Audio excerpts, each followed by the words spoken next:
Fomba vaoafa tanteraka kosa indray miara-miasa akaiky amin'ny États-Unis Madagasikara amin'ny alalan'ny USAID amin'ny fampandrosoana sy ny fiarovana ihany koa ny tontolo iainana entina namafisana ny fitantanana ny ala reto Madagasikara dia misy ny fitaovana vaovao izay heverina ho ampiasaina eto amintsika androany dia nisy ny atrikasa ny arahana tamin'ny teknisiana malagasy sy ny avy eo anivon'ny mpiara-miombona antoka vahiny toy ny avy amin'ny USAID eo ihany koa ny conservation internationale toy izao ny fanazavana mifanandrify amin'izay.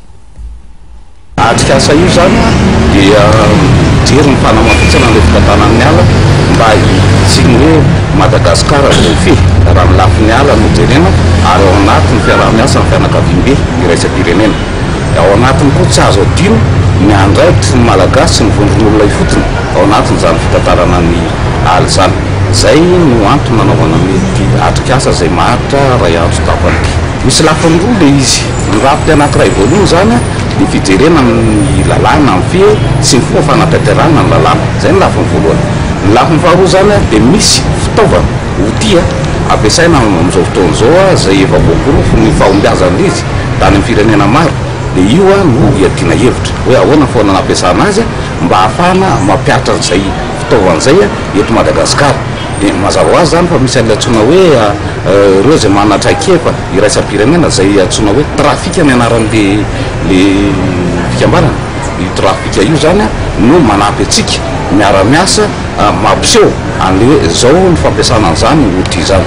USAID moa ny mpamatsy vola satria miverina indray zany amin'izao fotoana izao ny fiaraha-miasa ny USAID miaraka amin'ny fitondram-panjakana malagasy ary tonga dia miverina raha nasa avy hatrany ilay izy. Le izy moa zany hoe teknika be fa hazavaina ankapobeny fotsiny le izy hoe alaina ny lalàna dia ao amin'ny lalàna ireny misy dingana fampiasana azy. Dia amin'izay dingana fampiasana azy zay rehefa ampidirina anatin'le outil le izy dia le outil zany tonga dia mamoaka avy hatrany hoe voaraka sa tsy voaraka ny fampiarana an'izay lalàna zay. Mivoaka avy eo zany rehefa misy vokatra avy eo amin'ny ala aoriana dia ampandalovina amin'ny fitaovana zany ny ampatarana hoe nanaraka sa tsy nanaraka ny lalàna ny fitrandrarany ala ny voany vokatra io. Ny tanjona amin'izy araka ny voalazako tany voalohany teo mijery an'izay rehetrarehetra hifehezana sy hanaraha-maso ny vokatra rehetra mivoaka amin'ny ala tsika malagasy ary izy io mantsy ny fianakaviam-be iraisam-pirenena dia mahita hoe itsika no manana ny resaka hoe kanto indrindra.